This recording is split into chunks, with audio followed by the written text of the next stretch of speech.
Logistics is not moving, is not only moving an item from A to B.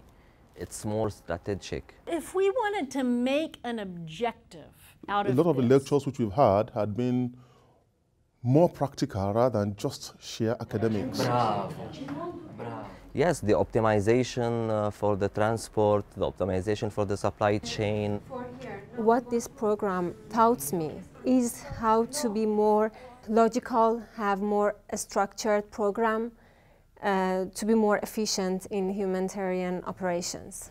What I've learned about humanitarianism and the roles of the communities and the different humanitarian players is a concept which I need to take back to my community and try to see how it can work out to try and bring about development.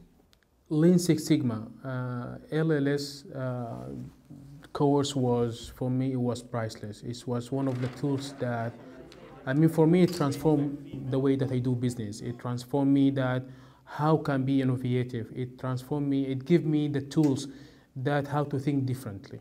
Yeah, you learn better to analyze, you know how to look or how to look at the things in details. For right now, I'm in a better position to be able to meet the transport demands for humanitarian actions.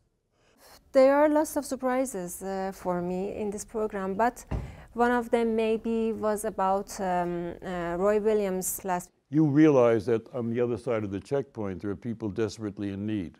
So this is the legend that I've dreamt to meet him. Now I'm sitting in his class, listening to him, taking an advice. It's really, this is one of, I would say, one of my dreams came true. All this experience when you meet other professionals in the logistics field from other organizations and also the professors from all over the world, from the States, from Europe, you broaden your skills. When we are together in Lugano, we become part of the same family, Mashalem 7.